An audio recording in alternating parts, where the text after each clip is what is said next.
We'd like to capture your minds right now. What up? Oh, what up?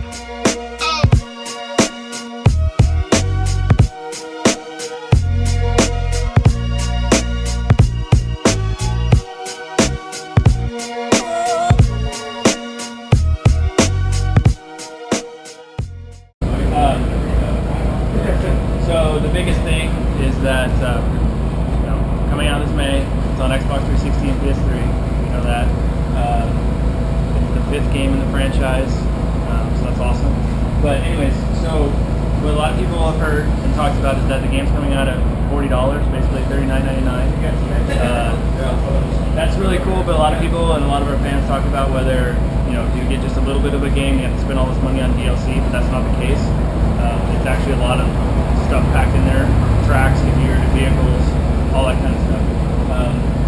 The other important part before Chris gets into the gameplay side of it is that on Xbox and PlayStation it's hard to find all the DLC that we're going to be offering, and so we have our own store, and it's going to tell you what's there, when it's new, what's happening with it, and that's really cool. Our DLC stuff is awesome because Chris is going to be playing on a Suzuki today, so we have some of the OEMs in the game that you'll be able to get through DLC. We have free stuff, we have paid stuff.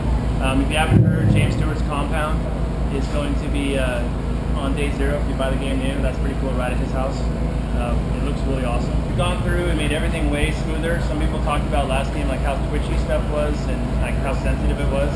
So all the physics have gone through, made everything a lot smoother. You have to use your brakes now. Big difference. Traditionally, before we'd have this big career and you had to play all these different aspects of the game, play different vehicles you didn't want to play. Now you just play the game. So your rider levels up in XP or experience points, your vehicles levels up, and then as you, everybody that's going to be at the race today is going to be basically on a stock 125, but as you progress through the game, you earn parts. So you'll get better tires, better suspension, better engines, you'll be able to whip the bike better, do better scrubs, and all that feeds into what we call race goals. So they're like secondary stats of who got the whole shot, how many people you passed, how many laps you've led. And while you get medals in those and unlock stuff, then you unlock race skills. And those are cool because those are things that give you an advantage in some things. Like they might make you get up from a wreck faster, they might build up your clutch quicker, you can gain more experience from them. And so the whole thing is just about playing online, playing offline, doesn't matter, and getting all the experience from all that stuff. You're also racing against all the real pro riders this time. We have like 50 plus guys. No more no names, or you're actually not going to race me or Chris in the game. Sorry. We're racing online though for reals. Yeah. So that's really cool. Like see these other guys, those are all in the 125s and 250s, and you jump up to the 450s, and that's when you're going to start getting some of the bigger guys, like Metcalf and those guys, and obviously James Stewart. And as James is kind of leading you through the game, he's going to pop into the game, and he's like fast, so he's going to be fast in the game. But if you beat him, there's definitely something behind that as well. So it gives you a little crazy to where we're going to get to with Supercross later, which will be part of DLC, is that we've really tightened things down and made it more about rhythm and real scale, and learning how to like use the clutch and seat mounts and stuff. So is he on a stock bike right now? No, he's on a fully modded 250F.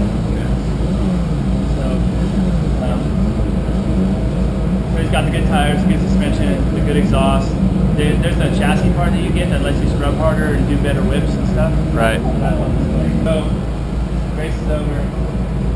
Typically in like a lot of racing games you see like just a list of 1st through 12th. We went away from that because a lot of people end up wanting to see. So he got rider XP bonuses and his vehicle got leveled up. This rider's already all leveled up and stuff. So go down.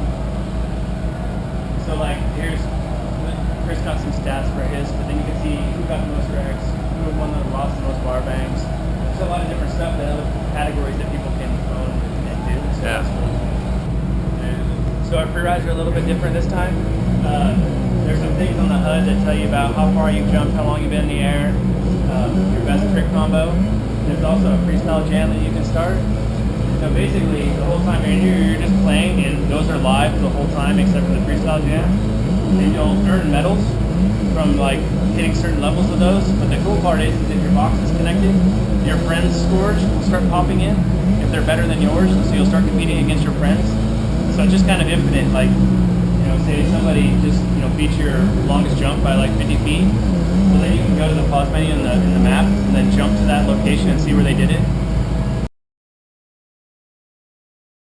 Well, really, a lot of it just comes down to fixing some of the connection issues that we had before, and basically pulled in all the servers to our own side, so there's nothing that we have to deal with other people.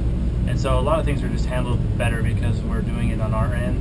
And then because of how the progression system works and everything, and how the playlists all unlock, it's just a lot easier to get into matches, get matched up with people. The private matches are there, and no, just overall the whole experience should be a lot better. You know, we fight a lot with people that have really strict nats, for example.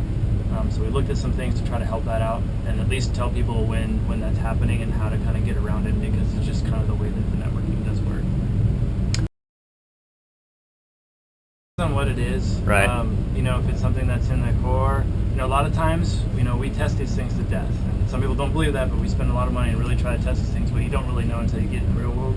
You know, so that's what our community's for. If you have an issue, come post it up there and we can at least look at it.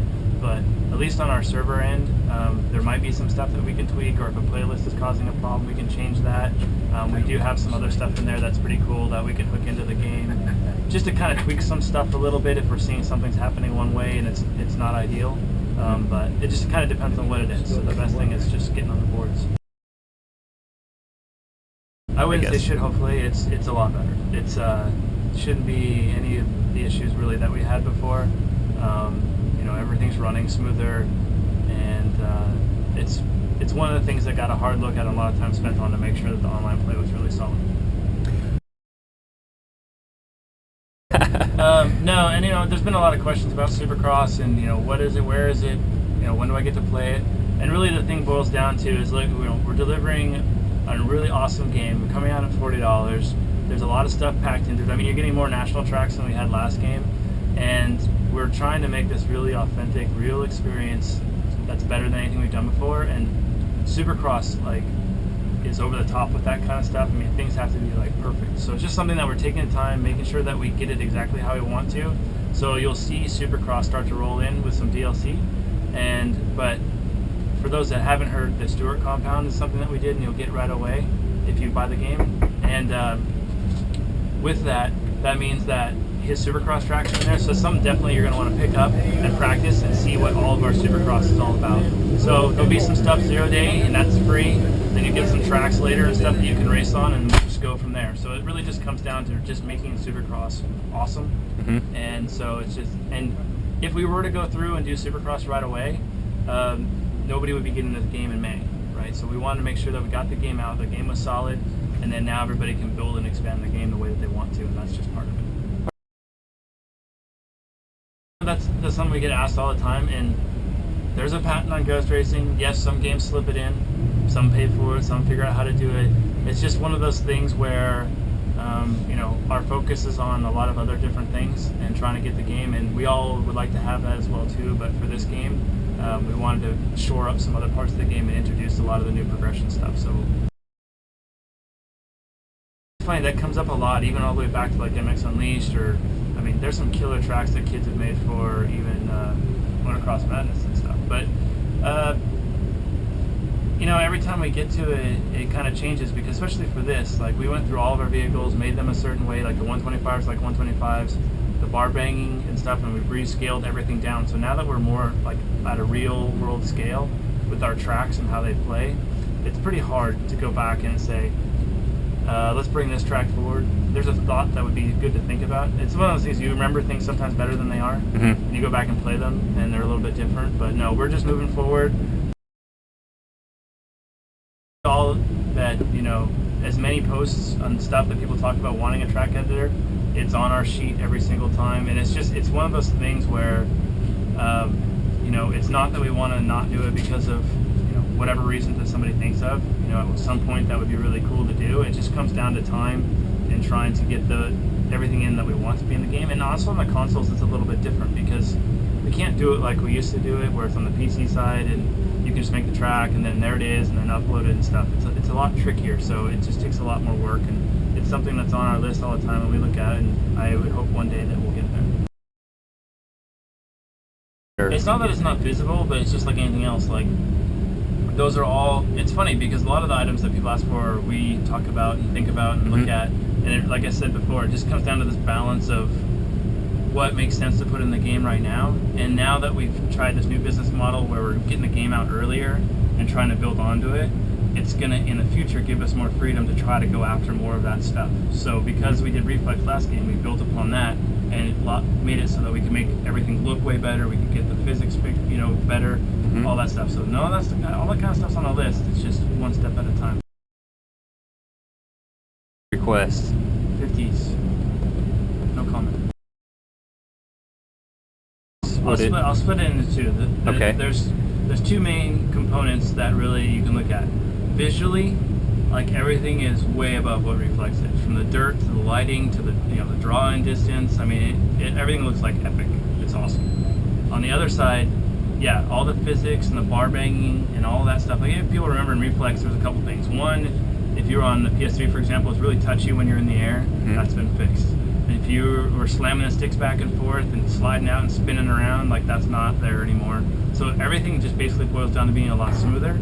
And then in turn, that allows us with the going through and making the collisions like night and day difference, where you can actually like run into people and move them out of the way like you would want to on a bike, or clean out somebody's front wheel and not get spun around backwards or into a bunch of hay bales. It just makes the race that much better. So.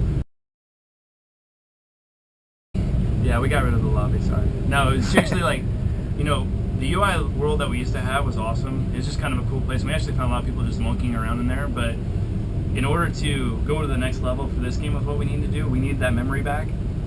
So we had to get rid of it. But online is cool because now you actually just load into that next track and you can just practice and ride around the track however you want to, basically, until everybody gets loaded in and gets ready. Then it'll count down and put everybody at the gate.